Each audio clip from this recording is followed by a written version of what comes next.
yang aku pegang adalah ketika kita memulai sesuatu, kita nggak usah punya ambisi untuk kayak when I wanna build something, I wanna build something big gitu. Start small aja, start small, terus kayak bangun punya the right tools, punya the right people untuk mulai, itu udah cukup sebenarnya untuk bangun bisnis.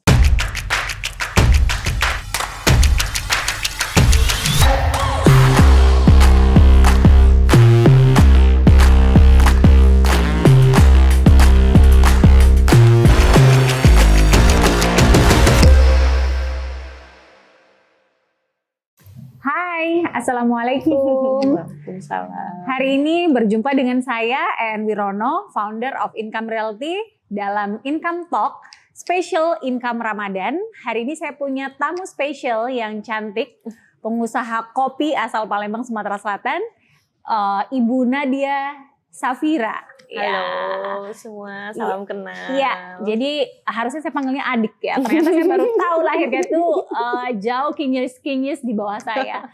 Tapi fine, saya juga tetap akan ngomong bahwa saya selalu 23 tahun. Anyway, harus selalu semangat biar kita kelihatan lebih muda. Kita sama-sama sih Mbak. Iya. Secara look tuh sama. Oh, sama-sama 23.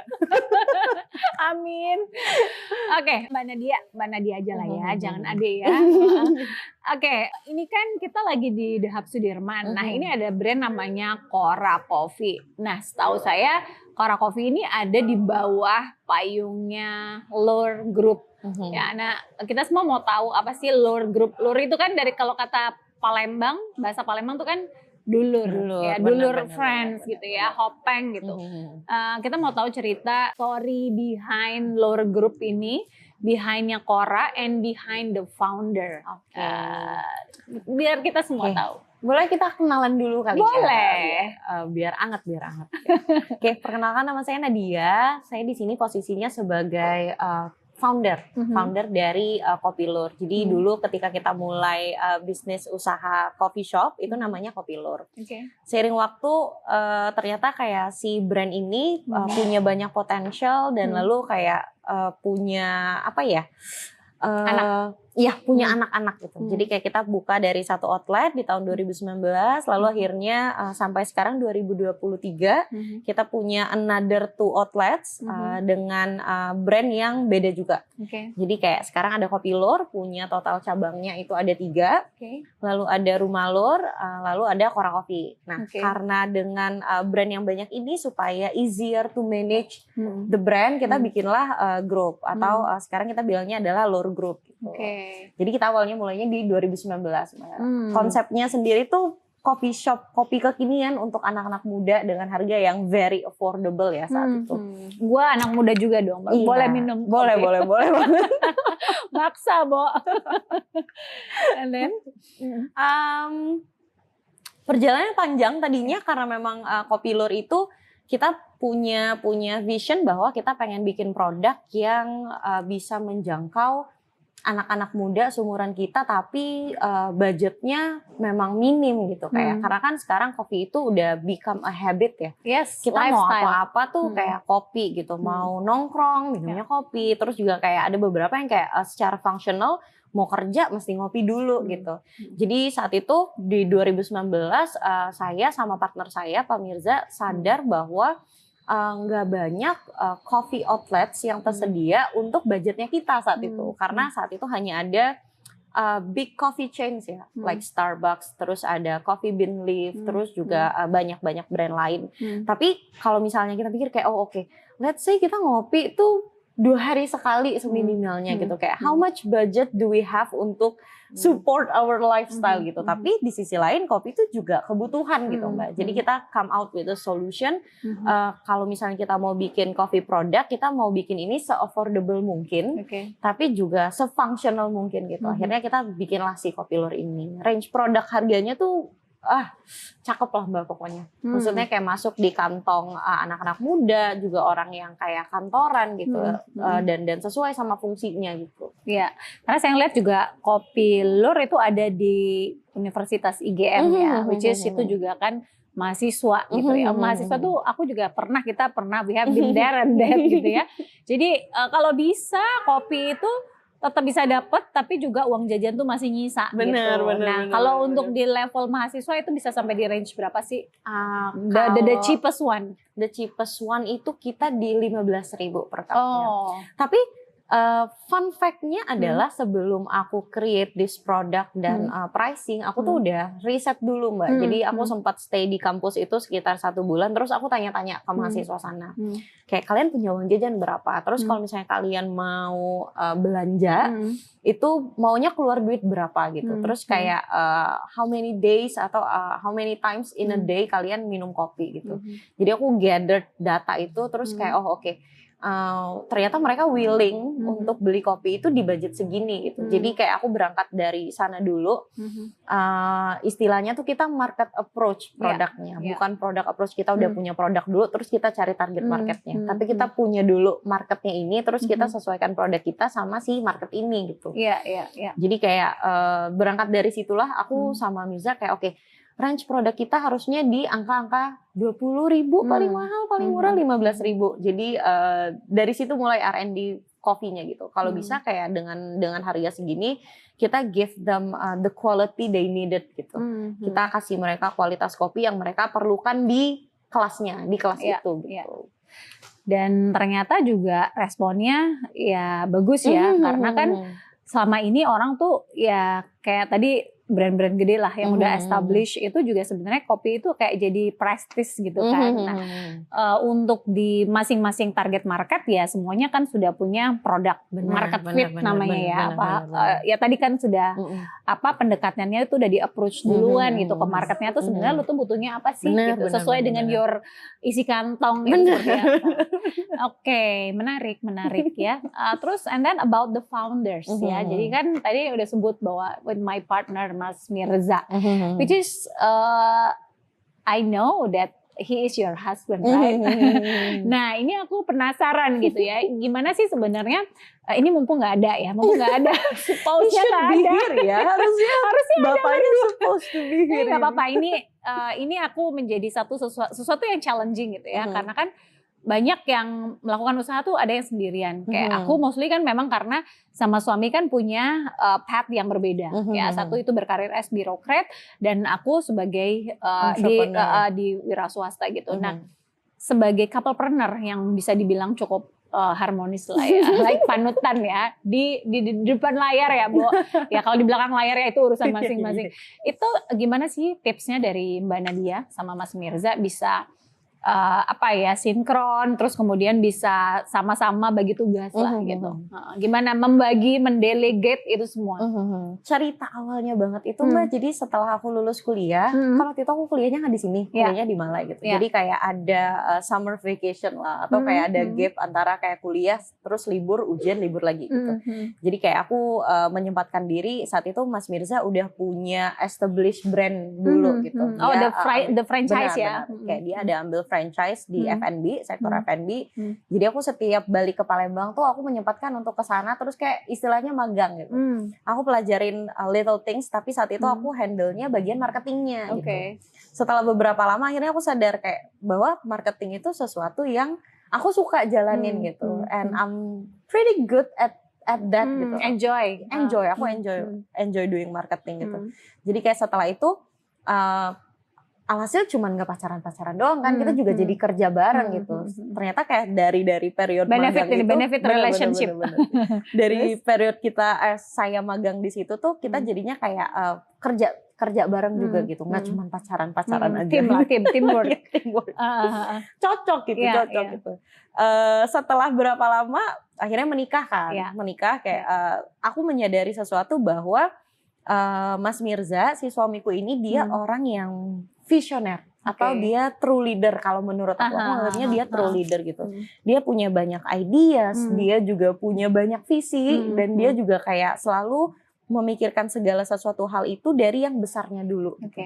Sedangkan aku tuh a very good follower sebenarnya. Aku not a good leader tapi follower gitu.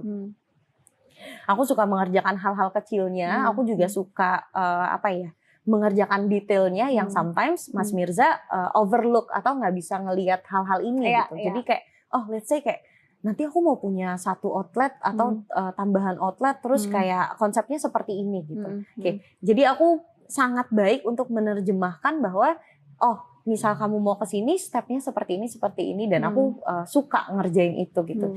Jadi mungkin dari situ dulu ya, secara personality atau secara apa ya istilahnya ya, worknya gitu dapat gitu, bahwa dia kayak leader dan aku follower gitu. Jadi kayak kita saling melengkapi di situ gitu. Jadi ketika memang bagiannya Mas Mirza untuk concepting dan lain-lain, di sana aku yang akan kayak kasih runutannya, nge-breakdown iya, gitu nge-breakdownnya. Kalau semuanya visioner, siapa yang mau ngerjain detailnya gitu ya. Kalau dia punya kayak saya mau kayak gini, aku juga mau kayak gini gitu. Jadi kan nanti bentrok di pertengahan gitu. Sepertinya karena over the years ya, setelah bertahun-tahun aku jadi automatically develop bahwa kayak I follow you and I follow your vision gitu. Keren Asik banget. Ya.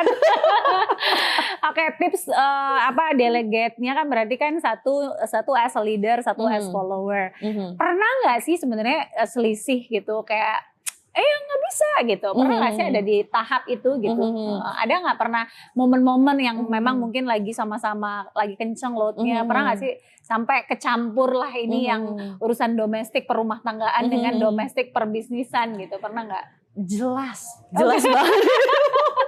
Jelas ya. Apalagi di early age of marriage, di awal-awal pernikahan tuh jelas gitu. Karena kan kayak saat itu posisinya kita kerja bareng, almost equal pembagian kerjaannya. Jadi kayak pasti ada ego di situ bahwa kayak apa yang kamu pikirin tuh ya belum tentu benar gitu. Keputusan yang kamu ambil itu belum tentu benar gitu. Di awal pernikahan mungkin kita anggap ini sebagai threat ya, sebagai kayak gimana sih gitu, bukannya kita harus kerja bareng, harusnya kayak gini ya gitu. Kok kenapa ternyata kenyataannya nggak gitu gitu.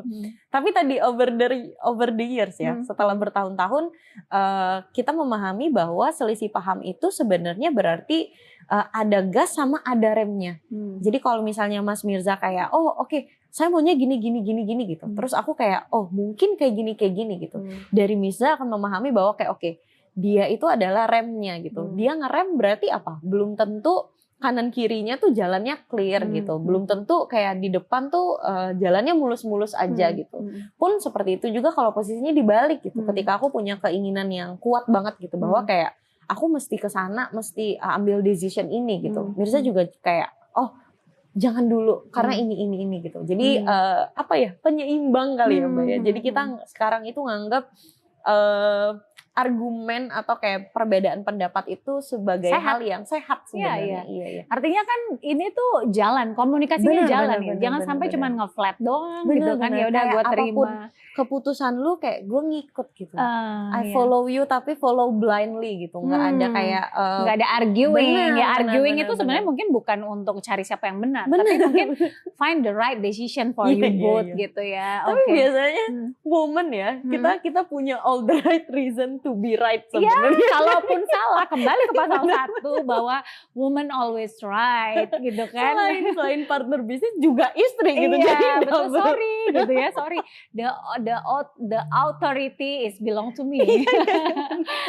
Oke, Mbak Nadia, jadi kan dari kopi terus kemudian aku pernah cerita dulu kan pernah kalian tuh sebelum masuk ke sini at the early stage banget kan pernah masuk mencoba belajar invest di kos-kosan, properti. Nah, kan selama ini selalu cerita suksesnya doang. Nah, I wanna hear gitu. Apa sih waktu itu kegagalan atau mungkin bukan gagal lah ya. Pembelajarannya tuh apa? Dari yang belajar mahal itu gitu ya gitu. Kita bilangnya ini belajar mahal. Ya. Jadi perjalanannya kayak gitu. Kita kayak pacaran terus kita working together kayak bangun usaha F&B tapi ternyata di tahun-tahun terakhir kita manage franchise ini ada hal-hal yang kita belum pelajari tadi Mbak. Ilmunya belum cukup gitu. Ilmunya belum cukup tapi keinginannya banyak. Biasa anak muda. Mau ini, mau itu, mau banyak sekali gitu ya. Terus punya keinginan banyak tapi kemampuan dan ilmunya belum sampai sana gitu. Akhirnya kayak di pertengahan kita manage F&B business ini kita juga punya keinginan untuk gimana kalau misalnya kita divert into property business Yeah. gitu. Akhirnya Yeah. bikin keputusan untuk kayak punya kos-kosan saat Oke. itu. Cuman tadi ilmunya belum cukup, belum ada kemampuannya, eksekusinya jadi nggak bagus gitu. Oke. Justru karena tadi nggak fokus gitu. Sambil-sambil ngerjain usaha bisnis makanan, sambil-sambil ngurusin usaha properti gitu. Nggak fokus, akhirnya dua-duanya juga nggak jalan gitu. Oke. Stuck. Jadi at that point tuh kita harus merelakan bahwa dua-duanya nggak bisa jalan berbarengan gitu. Oke. Harus ada yang dikorbankan. Jadi pembelajaran mahalnya di situ gitu. Yeah. Jadi si bisnis propertinya juga mandek, terus juga si si usaha F&B yang kita kelola juga jadi terdampak. Nah di situ kita sempat memutuskan untuk kayak oke, we need to choose which one is maksudnya apa Our yang core. jadi ya our core gitu, kayak apa yang jadi kekuatan kita, mending kita divert semuanya, kita alihkan ke sana gitu. Jadi kita lepas sih bisnis kos-kosan ini waktu itu.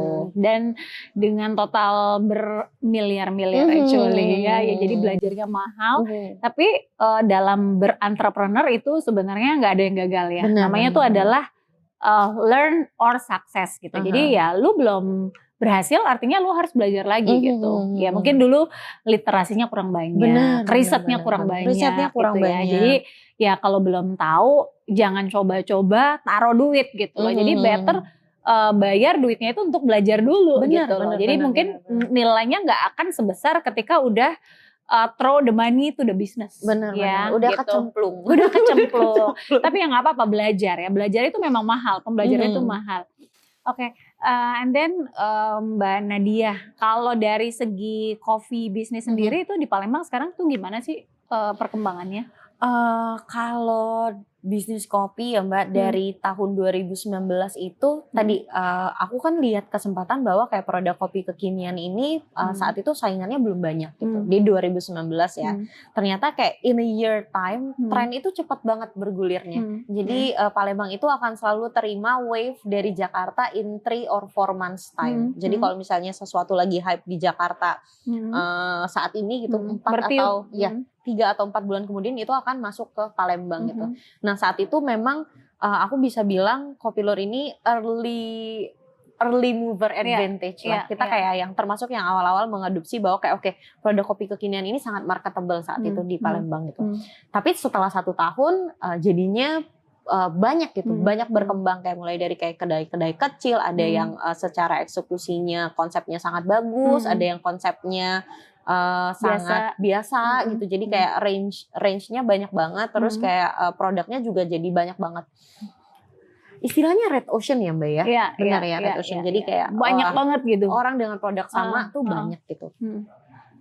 Kalau sekarang keadaannya sih seperti itu ya. Nanti yang akan memfilter itu adalah innovation terus relatable sama market apa enggak gitu. Jadi kayak produk yang kita hadirkan di market ini akan terus relate sama orang kah atau nanti dia akan outdated tadi tren. Harus ngikutin tren-tren itu tadi kan.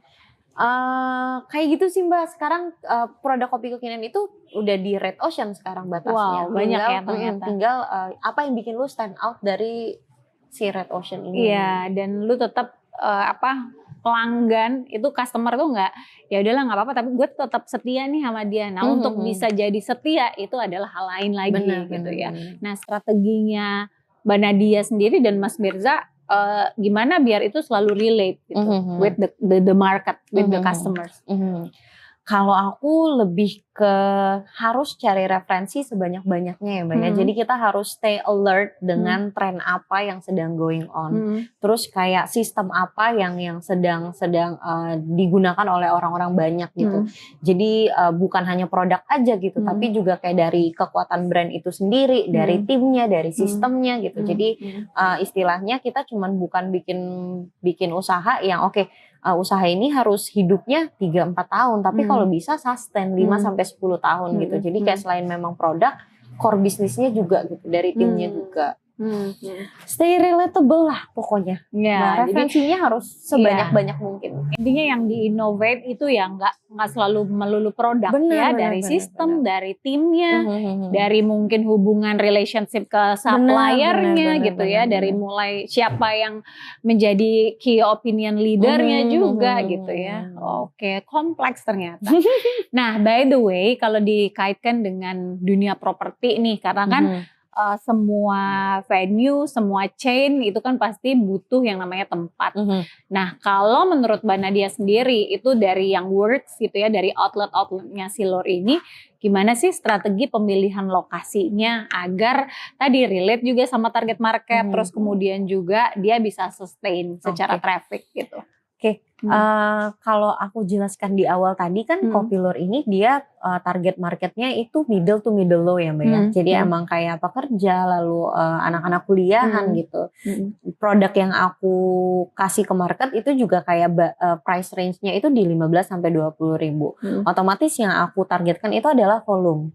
Karena kayak produknya compare to price itu very low gitu. Jadi kayak aku harus mengejar volumenya. Nah, pertimbangan pertama, konsiderasi untuk memilih si lokasi cabang ini yang jelas adalah traffic generator gitu. Jadi yang pertama akan aku lihat adalah di sekitar titik ini apa aja kira-kira generator trafficnya. Apakah itu perkantoran kah, apakah itu perkuliahan kah, ataukah perumahan kah gitu. Jadi pertama itu traffic generator dulu. Terus yang kedua baru access. Kayak apakah akses yang kita targetkan untuk si target market ini itu orang-orang yang memang melalui main road kah, wings road kah gitu. Jadi kayak dicek dulu kayak tempat kita ini accessible atau enggak. Kalau sekarang kan trennya udah ada hidden gem gitu ya. Maksudnya kayak orang akan tetap pergi ke suatu tempat walaupun dia aksesnya keliling-keliling gitu. Is it interest or not? Akhirnya kan begitu ya. Tapi balik lagi sebenarnya ketika kita memang ada di main road atau di jalan utama, kita udah menyisir dulu marketnya. Market orang yang memang melalui daerah sana gitu. Barulah nanti yang memang kayak hidden gem itu kan memfilter sebenarnya banyak. Jadi kayak you should really have a strong products to be placed at tempat yang hidden gem gitu. Sedangkan kayak keuntungan di main road itu nggak terpatahkan lah istilahnya, kayak banyak-banyak manfaatnya. Exposure itu udah kelihatan duluan gitu kan. Jadi tadi traffic generatornya apa, kedua aksesnya gimana gitu. Jadi biasanya dua hal utama ini dulu sih yang aku cari untuk ini adalah lokasi yang location buat si produknya. Traffic generator and then akses itu aksesibel atau tidak gitu. Jangan-jangan kita mau masuk ke sana nggak bisa bawa mobil, harus masuk another 3 kilometer gitu kan. Ya ada sih marketnya, tapi kan are you sure gitu kan ada berapa market yang mau datang ke sana seperti itu. Jadi ya nggak harus selalu di main road juga ya. Mungkin ada second layer, third layer gitu. Yang penting aksesibel. And how about parking? Balik lagi ke target marketnya. Kalau misalnya target marketnya middle to middle high, otomatis mereka akan berkendara kan Mbak ya. Jadi kayak kita harus provide space parking yang memang benar-benar accommodate sama mereka gitu. Tapi kalau misalnya kayak middle to middle low, kendaraan beroda 2 kayak masih mencukupi, should be fine dengan produknya kita gitu. Produk yang memang diciptakan untuk mereka gitu kelasnya gitu.